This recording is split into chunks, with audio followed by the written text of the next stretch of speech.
the morning, Jackal awoke to find his father still in the same position he had been in the night before, sitting hunched over. Kiara was sitting still. Their father told him to sit. When they were all seated in the morning rays of the rising sun, which Jackal found once again warm and comforting, their father spoke.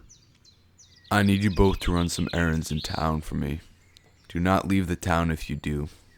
I will know, understood? Jackal nodded. Their father turned to Kiara, who didn't do anything. Kiara, do you understand? So, are we just going to forget what happened yesterday? No, I just want you to understand that you made a mistake. I understand you may have questions, but it's time you learn disappointment. But I said, just forget it. Kiara groaned before leaning back into her chair and looking away. Do we understand each other? No answer. Hello? Fine. Jackal, I want you to take that object Miss Harem gave us down to Gale and see if we can give you a price. After that, you can help with deliveries. Kiara, I want you to stay in the shop and help me around. Agreed? Jackal nodded. Kiara humphed. With that, Jackal got the object, and Kiara was followed out to the shop by their father. Jackal made his way to Gael's. Gael lived in one of the largest houses in the town. He was a wealthy man who dropped out of a contract with one of the crime lords of the outlaw city, just to the northwest. He wouldn't say which crime lord, as that was part of the agreement, but he walked out a rich man. And now he spent that money he had acquired collecting strange relics and objects to add to his ever-growing collection of oddities which he kept in his house. Jackal knocked on the door, which was answered by Gael's servant. He peered out with squinted eyes from the shadows. His gnarled skin made him look 80, but he was, in reality and painfully, only 20. He was a tamed vampire, which meant, of course, that he got fed blood, but not much. Probably animals he was allowed to catch at night, under supervision by Gael, of course.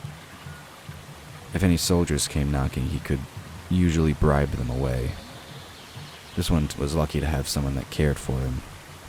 I'm here to see Gale. The vampire didn't move.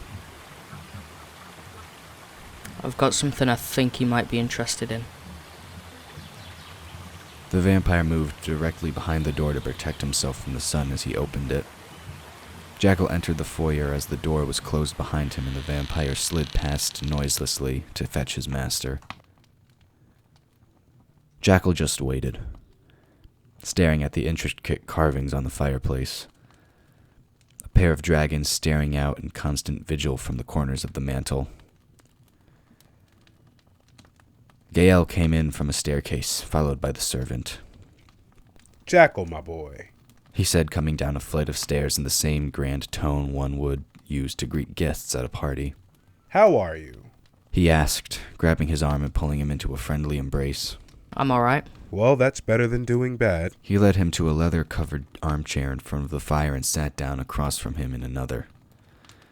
Jackal felt like a king on a throne. The back of the chair rose past his head and curved outwards to be wider than the rest of the chair. Gale's was the same, but had a pair of spiraling and branching antlers displayed at the top, and was lined with deer hide rather than leather. So how's the whole family doing? He always tried to lighten the mood, to be friends with anyone he was doing business with. That was how you got them into a good mood for accepting any price, no matter how low. Jackal knew this as he had accidentally told him this secret. Yeah, we've been doing quite well. Jackal replied. Kiara and I are under what you would probably call town arrest. Really? Why, if I may ask? Well, we kind of stumbled onto something in a hidden room. Oh? He said, leaning forward, the light from the fire dancing across his face eerily. Tell me more. I want the juicy details. Well, we're in the back storage room, and the small placement mat got upturned while I was trying to chase out a rat. Animal rat, I'm assuming? I mean, not that I would send someone to rob you guys. I'm done with thieving. Collecting's my thing now. But anyways, please continue. And in the dust I saw this latch, so I foolishly called Kiara. And she came over and just yanked the thing open. Gale seemed genuinely interested now, resting his chin on his hands, eyes wide with curiosity. And I was then thrown down to check it out. It was a small place under the floorboards I hadn't known about. And in the back was an iron chest. I barely got it open before our dad caught us and, well, let's just say he wasn't too happy. Gael leaned back into his armchair. Well, every family has its secrets. My mother, for example, used to sell a tech crate. You know, the drug made by distilling spider venom. She was actually a well-known dealer where I was growing up. Along with being a leader of a group of thieves, pickpockets, and once robbing the king of Ashtaven across the sea. Gael paused. It was different every time Jackal did business with him. It felt great catching him in a lie. And Gael was perfectly fine with it. He laughed, saying, Caught me in another lie, Jackal. There was a short pause before he turned from the fire and started real business talk. So what have you brought for me? Jackal produced the object from the bag he had been carrying it around in. Gael's eyes widened. He reached out and Jackal handed it to him. Where did you get this? He asked inquisitively. Miss Harem, she gave it to us as a thank you. Well, why are you giving it to me? Trying to curse me? He teased with a smile. Father wants it turned in for money. Well, you don't turn in a beauty like this unless you're in a tight spot. Financially speaking. What? Gael looked up, then realizing what he had said. Oh, I don't want to scare you, my boy. Just that maybe your pa owes someone something. I mean, his dealings in Prospect Land, I'm sure aren't... How shall I put this? Good for business. He went back to rubbing the incredibly smooth surface of the object. Jackal just felt more guilty.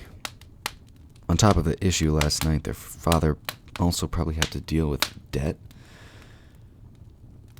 On top of that, it was strange to see Gael rubbing the object's surface, knowing that his blood had caused the red lines. Well, it's a fine piece of something, I can assure you that. Gael's voice brought Jackal back to the moment. But price-wise, I'm not sure what it is, and I can't really give you a price. Don't get me wrong. I'm sure it's worth a lot. It's just that, well, to me this is just a fancy rock, and I already have a ton of those. Jackal nodded in agreement. He took the item back and placed it in the bag again. Sorry I couldn't help you out. Gael said, standing to lead him to the door. But hey, any other strange objects you find, bring those to me and I'm sure I might be able to give you something. Will do. Jackal replied. Alright, take care now. Jackal walked back to the shop in silence. He had to process all of this. Ask his father? Maybe? Though that didn't seem like a good idea. He just needed to think.